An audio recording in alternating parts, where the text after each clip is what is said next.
আজ বলতে এসছি বেবি ম্যানিফেস্ট করার উপায়। অনেক দিন ধরেই এই বিষয়টা নিয়ে কথা বলবো বলে ভাবছিলাম, কিন্তু হয়ে উঠছিল না। তাই আবার ইউনিভার্সের পুশ, একজন সাবস্ক্রাইবার ভীষণ আর্জেন্টলি আমাকে মেসেজ করলেন যেন বেবি ম্যানিফেস্টেশন নিয়ে আমি একটা ভিডিও করি। আসলে এই ভিডিওটা করতে গিয়ে আমি নিজের 2012 সালের জীবনে ফিরে যাচ্ছি বারবার, যে কারণে আমি ভীষণভাবে এটা করতে চেয়েছিলাম। 2012 সালে আমার প্রথম বেবি মিসক্যারেজ হয়। যথারীতি প্রথমবার মা হয়েছি, তার যে একটা কষ্ট সেই মিসক্যারেজ হওয়ার যে একটা কষ্ট, একটা ট্রমা, সেটা কাটতে না কাটতেই দেখেছিলাম আমার চারপাশের মানুষের মধ্যে সাংঘাতিকভাবে ট্রমা।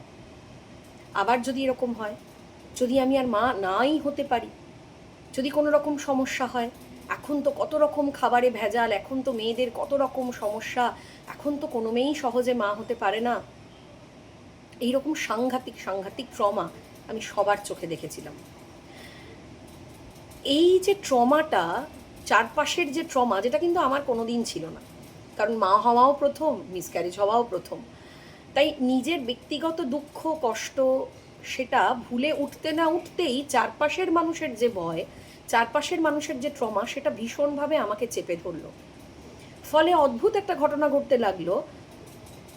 প্রত্যেক মাসে মাসে যখন ডাক্তারি চেক আপে যাচ্ছি, তখন কখনো থাইরয়েড প্রচণ্ড বেশি, কখনো প্রোল্যাকটিন প্রচণ্ড বেশি, কখনো প্রেশার খুব বেড়ে আছে, এবং এরকমভাবেই চলছে প্রচুর ওষুধ, প্রচুর মেডিকেশন, যাতে পরবর্তীকালে আমি আবার সেফলি মা হতে পারি। কিন্তু ডাক্তার একটা অদ্ভুত জিনিস লক্ষ্য করলেন, এবং এটা কিন্তু প্রায় 1.5 বছর ধরে চলেছে, যে আমি যখনই যাচ্ছি, যখনই ব্লাড টেস্ট হচ্ছে, কিছু না কিছু প্যারামিটার কিন্তু ভীষণভাবে বেশি, এবং আবার নতুন নতুন ওষুধ শুরু হচ্ছে। ফলে এইরকম একটা সিচুয়েশানে ডাক্তার একদিন ভীষণ রেগেমেগে আমাকে একটা কথা বললেন, শোনো, তুমি যদি এইরকম সাংঘাতিকভাবে তোমার সমস্ত চারপাশের মানুষের কথা মনের মধ্যে নিতে থাকো এবং সেগুলোকে সত্যি হিসেবে ভেবে জীবন কাটাতে থাকো, তুমি কোনো দিনও মা হতে পারবে না, এবং সারা জীবন কিন্তু আস্তে আস্তে আস্তে আস্তে তোমাকে ওষুধের বন্যায় কিন্তু নিজেকে ডুবিয়ে দিতে হবে। তুমি কি সেই রকম একটা জীবন চাও? আমি তো আঁতকে উঠলাম। অথচ এটা কিন্তু চরম সত্যি ছিল। আমি প্রত্যেকের চোখ মুখে সারাক্ষণ একটা ট্রমা দেখছিলাম। এখনো হলো না, এখনো হলো না, আবারও যদি কোনো সমস্যা হয়। এবং এখানে যে মানুষটির কথা সব থেকে বেশি গুরুত্বপূর্ণ, সে হচ্ছে আমার হাজব্যান্ড। ডাক্তার ওইভাবে বলার 1 সপ্তাহের মাথায় একদিন আমার হাজব্যান্ড আমাকে একটাই কথা বললো, শোনো, তোমাকে আমি পরিষ্কার করে একটা কথা বলছি, সারা জীবনেও কোনো দিনও যদি আমাদের আর ছেলে মেয়ে না হয়, তাতেও আমার কিচ্ছু আসবে যাবে না। আমি শুধু তোমায় নিয়ে, তোমার সঙ্গে ঘুরে, তোমার সঙ্গে বেরিয়ে, তোমার সঙ্গে হই হই করে জীবনটা কাটিয়ে আমি ভীষণ স্যাচুরেটেডভাবে আনন্দ করে জীবনটা কাটিয়ে দিতে পারবো। বিশ্বাস করো, আমার না কোনো ছেলে মেয়ের প্রয়োজন নেই।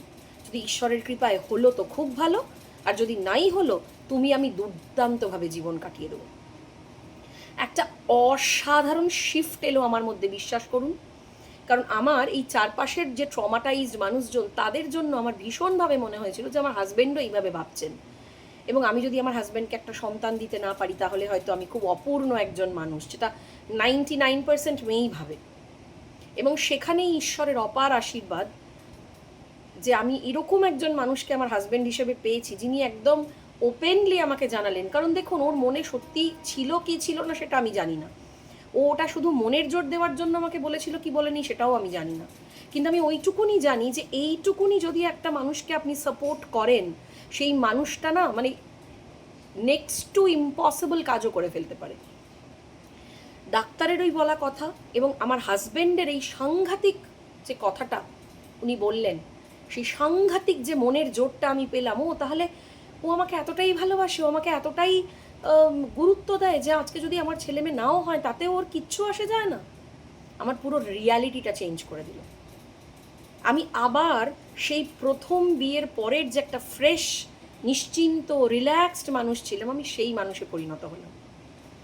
এবং জাস্ট 6 মাসের মধ্যে আই কনসিভড, এবং আমার ছেলে হলো।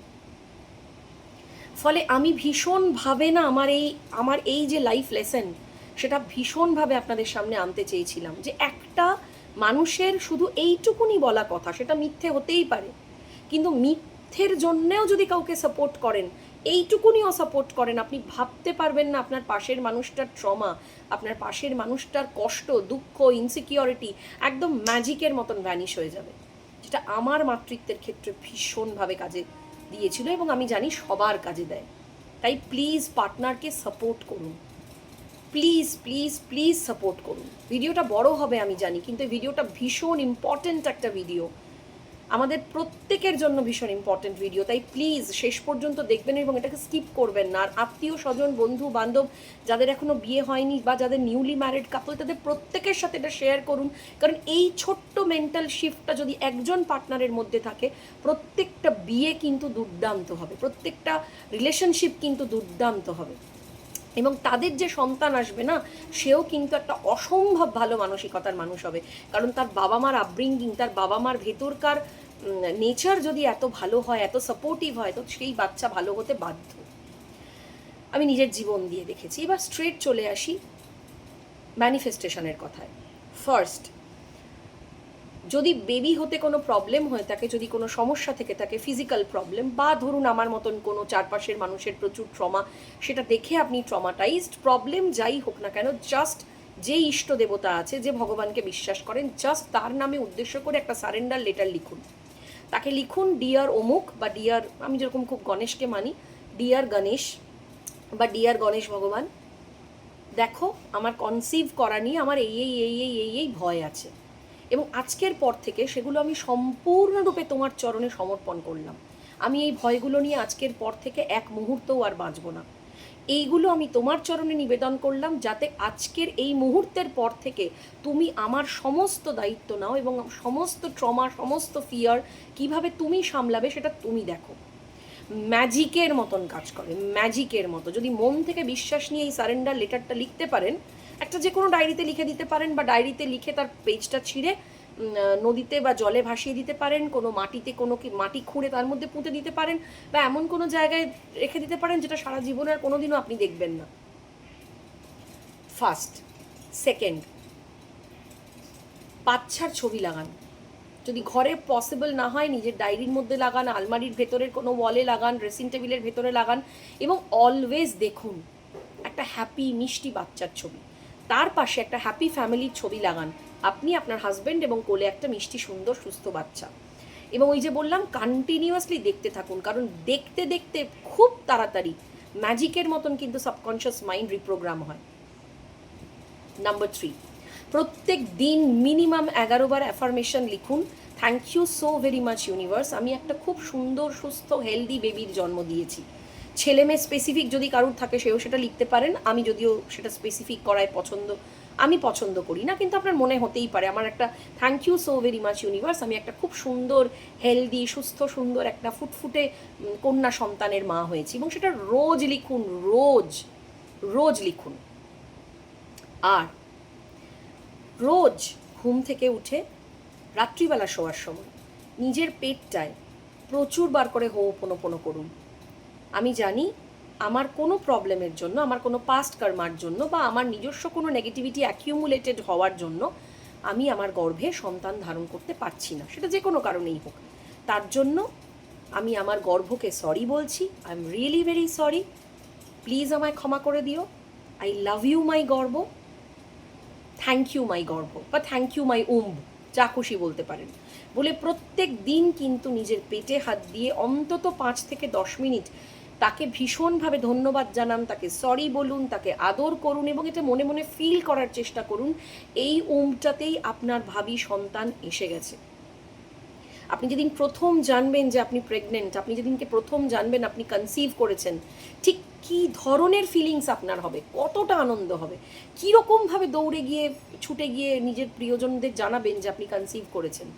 এবং প্রত্যেকটা দিন কিভাবে অপেক্ষা করবেন, পেটে হাত দিয়ে মিনিমাম 2 বার, সকালে ঘুম থেকে উঠে বাসি বিছানাতেই, আর রাত্রিবেলা শুতে যাওয়ার সময় অবশ্যই ঘুমোতে যাওয়ার আগে।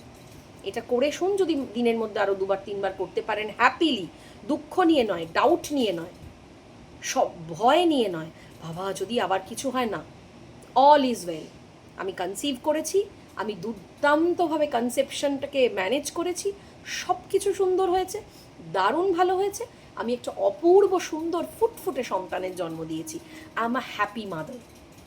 এবং এই অ্যাফার্মেশনটাও লিখতে পারেন, I am a happy mother with a wonderful child, I am a happy mother with a wonderful child. এটা কন্টিনিউয়াসলি করতে থাকুন, কন্টিনিউয়াসলি। কতদিন করবেন বিশ্বাস করুন আমি জানি না। আমি 7 দিনে কনসেপশন হতে দেখেছি, আমি 15 দিনে কনসেপশন হতে দেখেছি, আবার আমি 5 বছরের অপেক্ষার পরেও কনসেপশন হতে দেখেছি। সেটা কতটা বিশ্বাস আপনি রাখছেন, কতটা হ্যাপি হয়ে এই প্রসেসগুলো করতে পারছেন, আপনি নিজেকে সারাউন্ডিংস যাই হোক না কেন নিজেকে কতটা মোটিভেট করতে পারছেন, ঈশ্বরে কতটা সারেন্ডার করতে পারছেন, এটাই সব থেকে বড় চ্যালেঞ্জ। যদি এগুলো প্রত্যেকটা দুর্দান্তভাবে করতে পারেন, ম্যাজিকের মতন কনসেপশন হবে। আর প্লিজ তখন কমেন্টে এসে জানাবেন আপনি হ্যাপিলি সাকসেসফুলি মা হয়েছেন। যারা মা হতে চাইছেন তাদের প্রত্যেককে আমার আন্তরিক কংগ্র্যাচুলেশনস, হার্টিয়েস্ট কংগ্র্যাচুলেশনস, প্রচুর ভালোবাসা অ্যান্ড কংগ্র্যাচুলেশনস। আর আপনারা প্রত্যেকে ভীষণ মিষ্টি ফুটফুটে সন্তানের মা হয়েছেন এবং খুব সুন্দর করে বাচ্চা ম্যানেজ করছেন। খুব ভালো থাকুন। আবার দেখা হচ্ছে চটপট একটা রিকোয়েস্টেড ভিডিওতে। ততক্ষণ পর্যন্ত প্রচুর শেয়ার, প্রচুর সাবস্ক্রাইব আর প্রচুর ভালোবাসায় ভরিয়ে দিন আমার ইউটিউব চ্যানেলকে। খুব ভালো থাকুন, পাশে থাকুন আর প্রচুর প্রচুর কমেন্ট করুন।